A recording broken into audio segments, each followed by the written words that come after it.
अपने इस चैनल पर मैं आपका हार्दिक अभिनंदन करता हूँ, आपका स्वागत करता हूँ। पूर्वी चंपारण के जिला मुख्यालय पर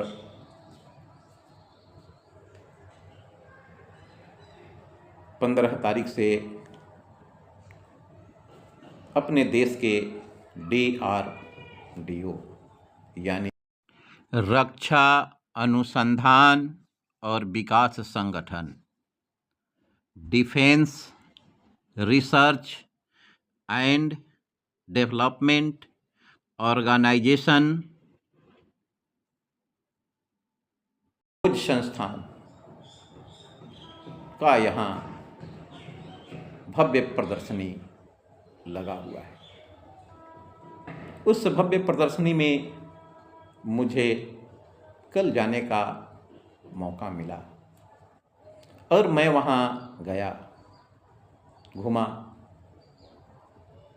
घूमने के पश्चात मैंने देखा कि वहाँ पर अपने पूर्वी चंपारण के सभी स्कूलों के बच्चे बड़ी ही बेबाकी के साथ वहाँ पर जा कर के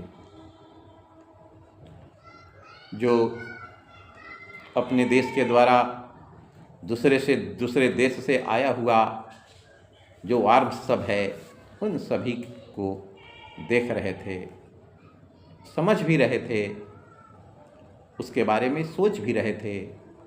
और DRDO की ओर से जो भी व्यक्ति वहाँ पर प्रतिनियुक्त थे उनसे वे तरह तरह के बातों का जानने का भी प्रयास कर रहे थे।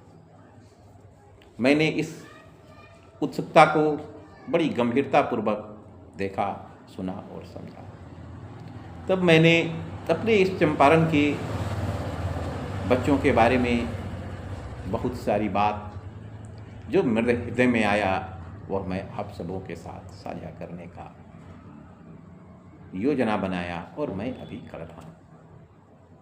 बच्चों ने उनसे पूछा कि ये मिसाइल कहाँ से है।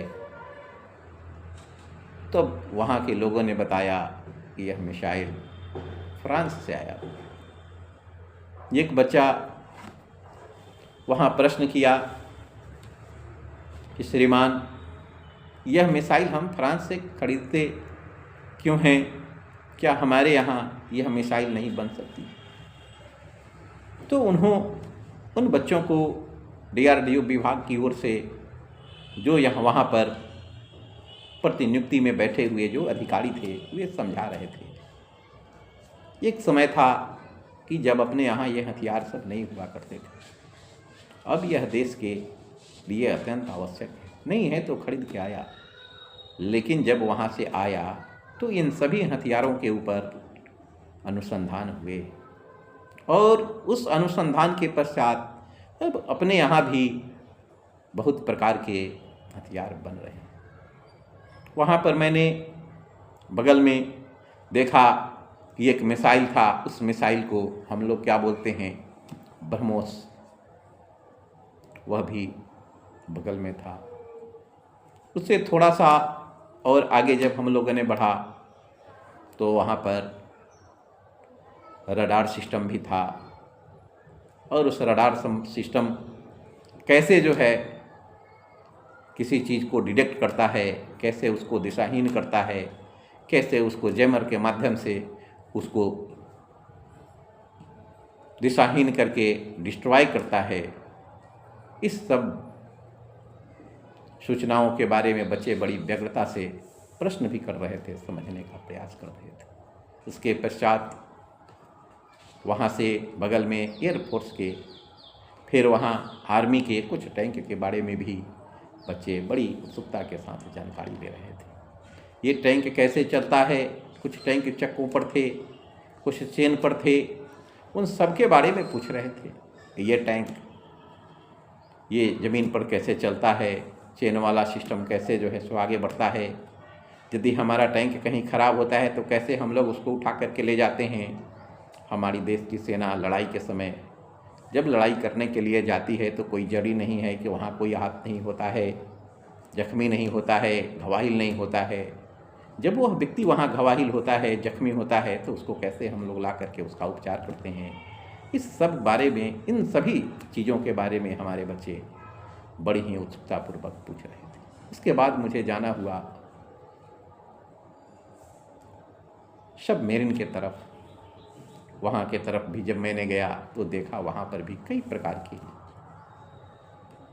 सबमरीन वहाँ पर थे। वे कैसे काम करते हैं, कैसे वे नीचे माइंस को डिटेक्ट करते हैं, और यदि वहाँ कुछ है तो कैसे उसको न्यूट्रलाइज करते हैं, कैसे उससे अपना बचाव करते हैं। दुश्मन का कोई जहाज़ उनके तरफ आ रहा है तो कैसे उसको दिशाहीन किया जाता है, कैसे उसको गलत डायरेक्शन में मोड़ करके उसको मारा जाता है, उसको डिस्ट्रॉय किया जाता है। उस सब का तकनीक वहाँ पर समझाया जा रहा था और बच्चों को बताया जा रहा था। इसके लिए मैं DRDO विभाग की ओर से जो भी प्रतिनियुक्त किए गए पदाधिकारी लोग हैं, कर्मचारी लोग हैं, मैं अपनी ओर से उनको बधाई देता हूँ। और इस प्रकार से बच्चों का ज्ञानवर्धन करा करके निश्चित रूप से उनके अंदर एक वैज्ञानिक सोच को विकसित करने में यह संस्थान एक बहुत बड़ी भूमिका निभाएगी, निभाई भी है और निभाती रहेगी।